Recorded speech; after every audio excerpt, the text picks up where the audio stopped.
coming to this period in human history where it's evolve or die, awaken or die. Now that we're transitioning into a higher frequency, it's like the temperature's getting built up. The planet's forcing ascension, right, by raising the frequency. This is why there's kind of a great demand being placed upon us now to become creators of our reality, because the world needs it.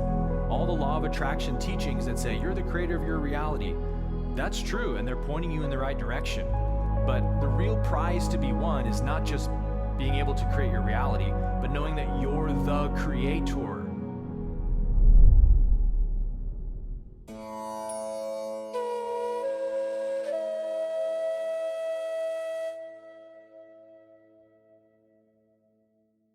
All right, so I wanted to do a bit of a recap on these teachings over the last, 4 or 5 weeks since we've started this Become the Creator series. We've been through a lot of the components, the functions, the metaphysics of what this means, how to step into our I am power, as we just did together. So let's recap everything again, because you're never too good for the basics, right? Until they just become second nature to you. You got to keep drilling them and remembering them at all times. So going back to the lecture we posted on YouTube this week of Becoming the Creator, the third discipline, and everything that looks like, we said I am is our center of power. Until you get that, you got nothing else. I am is the center of our creative power, and I am is the only power acting anywhere. There's only one power in the universe. Two powers do not exist. I am resting in one power. So we have to know that as well and make that a non-negotiable in our awareness. We make no negotiations with any second powers anymore. We don't fear anything in the world.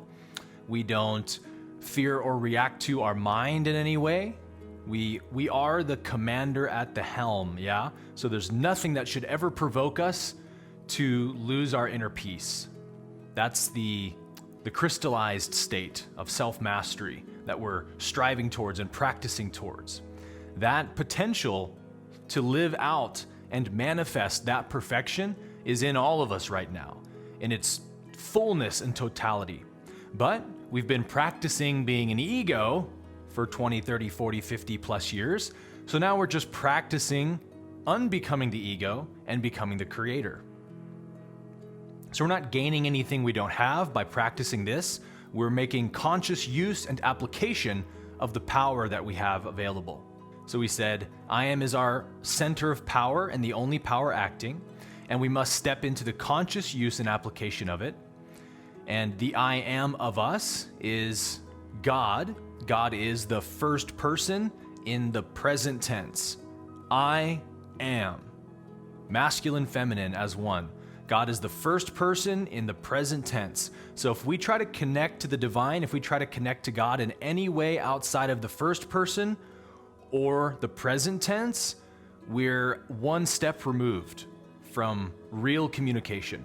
So that's why we put everything in the first person present tense to invoke the power of God, to invoke the divine energy. We say, I am the perfection acting here, and I qualify everything in this experience with peace and harmony. If we can connect to that peace and harmony in our being as the I am and release it into our atmosphere consciously through the mind, then we can demonstrate the kingdom of heaven as Jesus did and as many enlightened beings have. And guess what, guys? There is no greater joy, no greater fulfillment, no greater happiness available than to manifest the Creator through you in your life, than to manifest the love, the perfection, the peace of God through your very being. I'm telling you, there's no fulfillment like it. Nothing you've ever done, no ski slope, no great vacation, no lottery winner has ever tasted the fulfillment that being the Creator is. And so we have to practice it, right? So we also said the only way to know ourselves as I am and to access that unlimited power is through self-love. We said self-love is the prerequisite to really harness the I am, because until you truly love yourself as you truly are, you're living as an ego, consecrating all your energy to the negative, to the limitations, to the lack and whatnot. So you can't really access I am as the ego. You have to love your true self. You have to love the I am presence within you more than you love anything else. Yeah? Praise it, adore it all the time. That's the preliminary practice to really becoming the creators. Learn to love yourself and to know yourself as that creator. And once you have real self-love, you gain access to harnessing all that power that's available.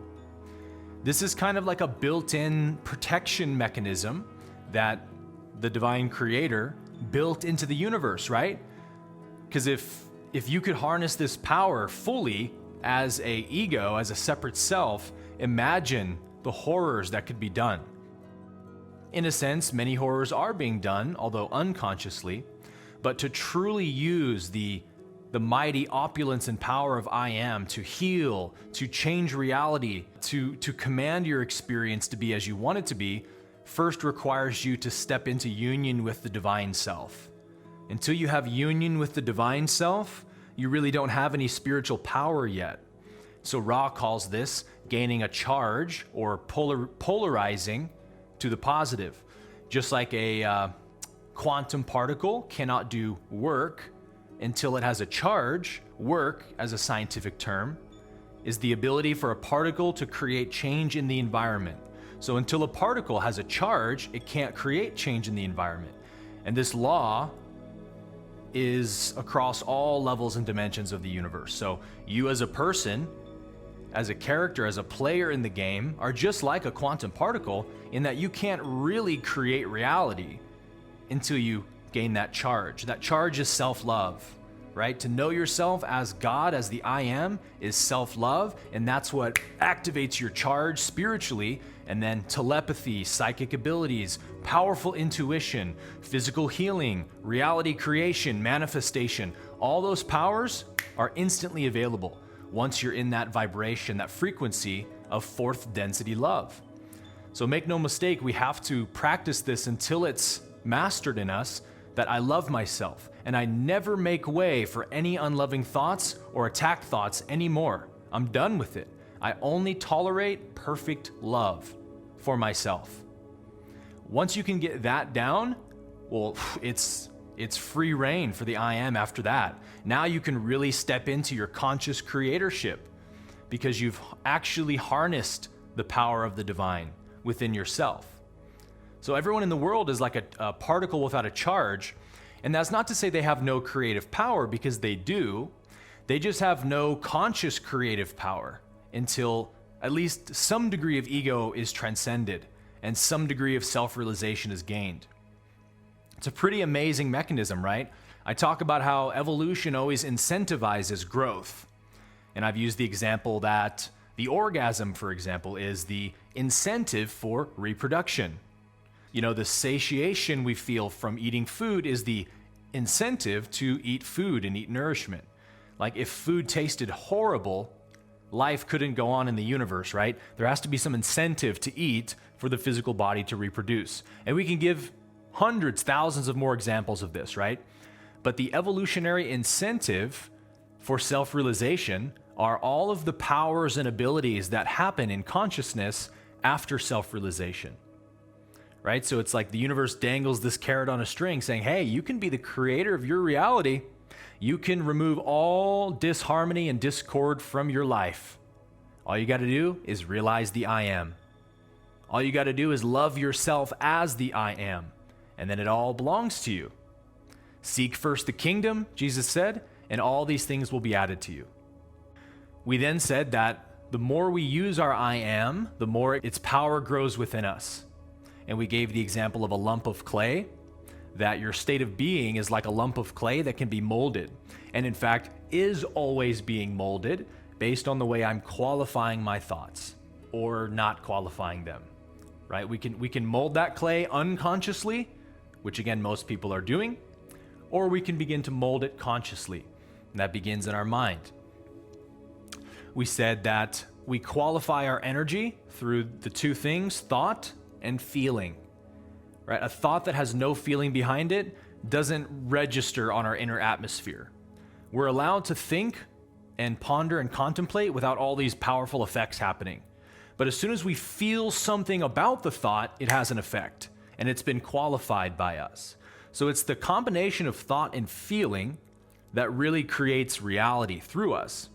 Thought is like, let's say the universe is like a canvas and you got to point and shoot at whatever you want out there. Thought is like the cannon being directed and pointed around. Where do I want to aim this cannon?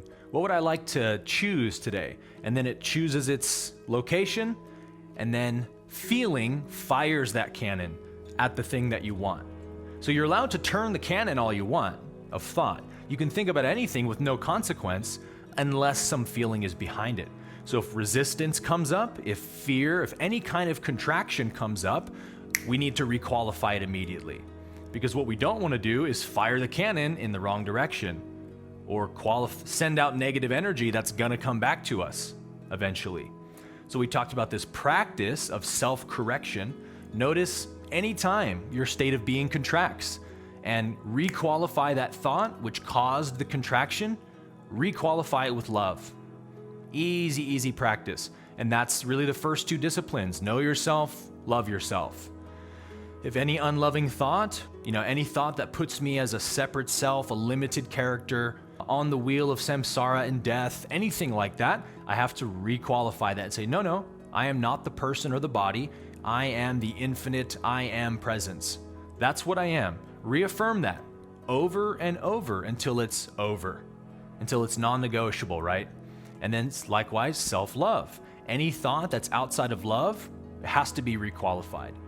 Because if we feel it, we're sending it out, right? So we must qualify everything in our world with perfection and love. Self-correction must be a constant practice.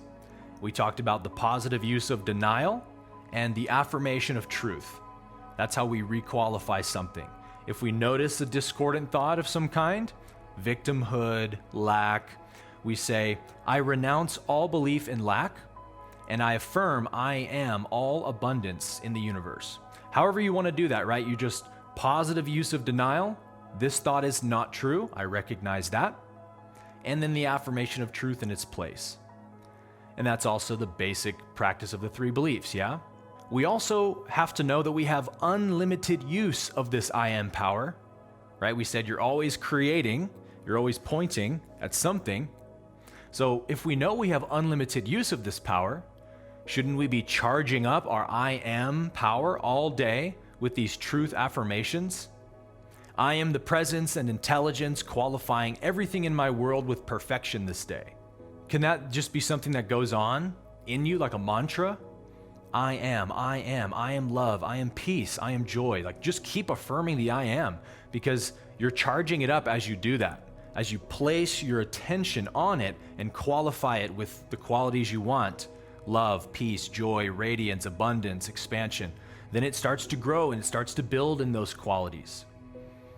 This seems to be difficult to understand, right? Because we say, well, I did it, Aaron, and it didn't seem to work. And it's like, look, the universe doesn't see itself the way we see it, through this lens of time and linearity, right? So like, you think you've been spending 40 years in negative thinking, qualifying everything as negative, and then in one day, you're gonna requalify all the energy in your entire past you've ever qualified negatively. You're gonna undo it in one foul swoop. That's not how it works, right? Because the subconscious mind hides most of our thoughts in the subconscious mind, so we don't have conscious access to them. If it released every negative thought we've created and held all at once, it would be totally overwhelming to deal with, right? So instead, they come up one at a time, like little bubbles, rising up from the clamshell at the bottom of the ocean or something. It's just letting off one little bubble at a time and bloop to the surface of the conscious mind. And some of the bubbles are very small, right? They don't register very much, and so we don't take notice of them. But now, as we've studied and practiced the metaphysics of our state of being, we said, there's only contraction or expansion. Those are the only two functions my state of being has.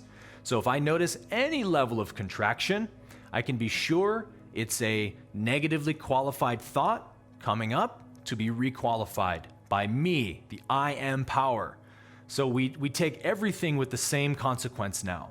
Small bubbles and big bubbles, right? We're just in this habit of correcting everything with perfection and truth and love. And as we practice that over a period of time, as it seems, we notice there's less and less negative energy coming up. There's more and more radiance being felt. And that's because each and every day, with presence and awareness, just keep taking full responsibility as the creator to every thought that causes contraction, then we are one by one requalifying everything we've ever qualified wrongly in our past. And that's just the way that it works, unless in some rare circumstances, maybe an ayahuasca trip or something like that, a lot of negative energy can come up at once. And if we're really good at the gross purification, we can heal it all in one foul swoop. It's really tough, but like in a plant medicine ceremony or something, those spaces are created for big time healing to happen. But on the day-to-day basis, as I'm going to work, getting the groceries, writing emails, doing all the normal stuff, there's always purification happening. But am I paying attention? Am I knowing I'm the creator whose responsibility it is to requalify everything? That's when we start seeing phenomenal, unprecedented results in our spiritual growth, when we just get serious about this practice. So remember, again, you are the only creator, and you're always creating, so you better get used to the idea. So I'm going to share my screen really quick, and I want to read a quote with you. This is a quote from Saint Germain from the I Am Discourses. This is actually a kind of a mishmash of a couple quotes that I just condensed together. He says, "Because thought and feeling are the only creative power, they must return and bring with them the conditions sent out by the individual who sent them forth." That's a big point to get. And then secondly, he says, "and always with accumulated energy." So you see, there's always a great consequence to what you send out, whether positive or negative, because it's going to come back with accumulated energy as it travels around the universe, right? Think of it like a boomerang.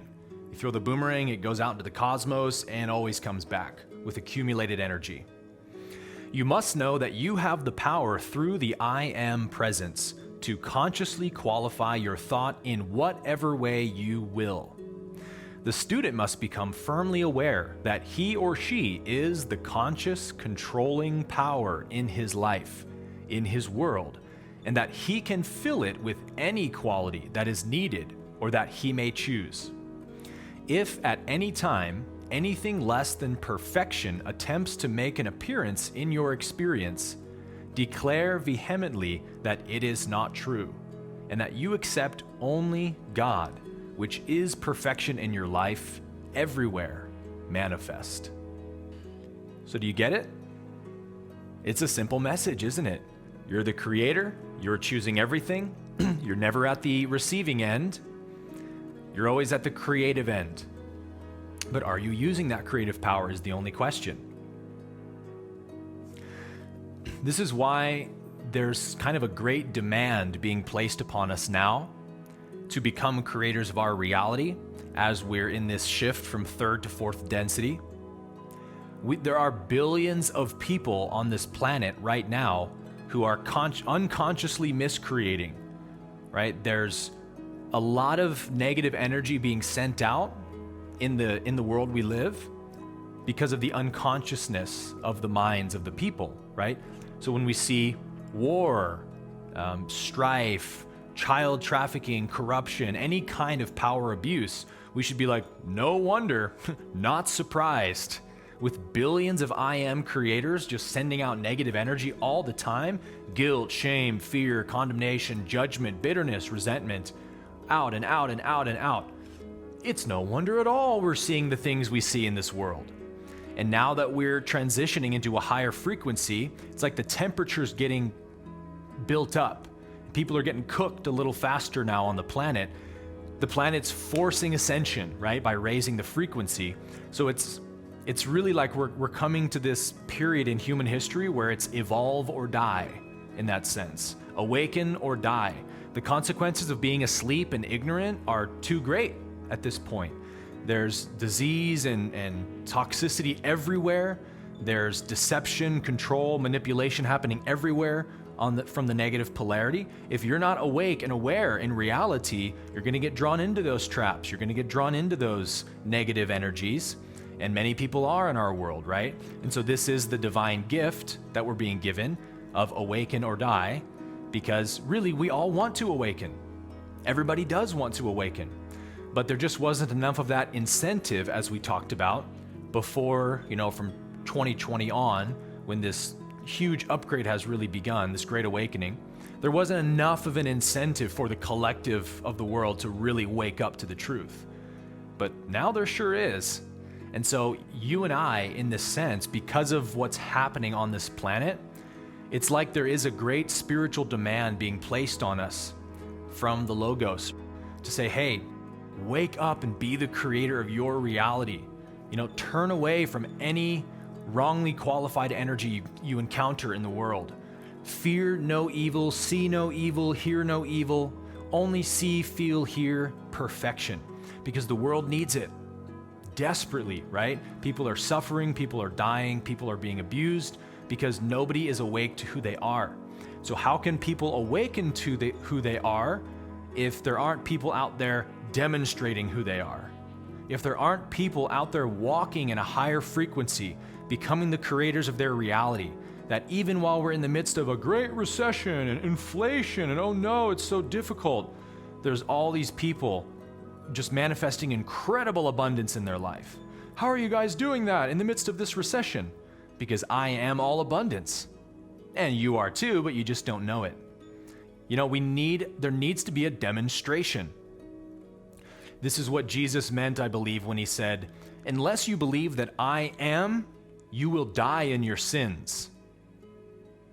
And remember, Jesus was always speaking from the place of I am, from the awareness of I am, and Jesus' own self-realization of his I am was, through everything he said, also being given to all the listeners. Like, if it's true of me, it's true of you, but somebody needs to step into it. And remember, God is the first person in the present tense. So it's not enough to just say, hey, did you know that you are abundance? That can be a helpful pointer, but it won't take anyone all the way until it's finally put in the first person present tense. Did you know that I am all abundance? That's why I can manifest it at will. Did you know that I am all health and wholeness, which is why I manifest it in my body? Did you know that I am all love, which is why you feel it in my presence? First person, present tense, that's what we're being called to step into. And it's not a small difference, right? All the law of attraction teachings that say you're the creator of your reality, that's true, and they're pointing you in the right direction. But the real prize to be won is not just being able to create your reality, but knowing that you're the creator, right? That should be the real matter of importance to us. Not just that we can create reality. Ooh, yay, I can manifest abundance and all the things I want. But who are you? From where are you looking? Are you looking from an ego position that wants to create its reality so it suffers less and so other people like it more and it has a more happy, pleasurable life? Well, then you're still not there. And you can practice all the manifestation you want. But until you accept I am, you will die in your sins. And so the world is dying in its sin in that way. Sin meaning a mistaken perception or a false perception. We sin when we see any imperfection in God's perfect universe. If sin exists at all, it has to be in the mind. Right? That's why Jesus said it doesn't even matter what you're doing on the outer. Like, if you even look at a woman with lust, you've committed adultery. If you even hate your brother, you've already murdered him. Because it all begins here. So as A Course in Miracles says, I rule my mind, which I alone must rule. So ruling my mind is to make no room for sin any longer, meaning no more room for seeing imperfections in my world. I qualify everything I see with perfection. And if I see somebody out there miscreating with the God energy, I say, well, it's only the God energy acting. It's only I am acting. There's no other power through which that person or those people could create this discord in the world. So I see the divine power at work. It's being misused, it's being abused, it's being misqualified, but nevertheless, I am resting in one power. And the power that gives you guys is immense because there's an intuitive understanding that because there's only one power, if anyone else is miscreating or misusing it, I have full rights for my own protection. I can qualify through thought and intention, protection from all harm. As the Bible says, that no weapon formed against I am shall prosper. So then they can be out there miscreating all they want and it doesn't affect my world. I'm not involved. How do I get involved? If I fear what's happening in the world, then I'm giving energy to it and coming into agreement with it. So that's why fearing what's happening in the world is the worst mistake you can make. If I judge it and I have negative attack thoughts about it, I also come into agreement with it. Why? Because it's energy. There's just positive or negative energy. As far as the universe is concerned, it just knows the polarity of, is this being choosing positive or negative? Which one are they choosing? And so if someone sends you, an attack of some kind and you return an attack, all the universe sees happened was this being sent negative energy, that being accepted it and sent it back. Double charge. And that just goes on and on. So we have to eventually escape that pattern by refusing to be in fear and refusing to judge, ever. I qualify everything with perfection. And so from that position, I begin to enter kingdom consciousness, which is the awareness of the perfect universe that is already here. The kingdom of heaven, as Jesus said, is already spread out across the earth, but men are unaware of it, Jesus said. So if you want to see the universe that God created, the perfect universe, the kingdom of heaven in reality, then you need to wipe off all the stains on your glasses. Perception is like the lenses you're wearing on your glasses. If your lenses are full of stains and smudges, you're not going to see clearly. So to see the perfect universe is to wipe off the imperfections on your lenses, right? Correct every imperfect thought that appears. Know yourself, know your I am power, to be the only power sustaining anything that's happening in your world. I'm not a victim of my thoughts.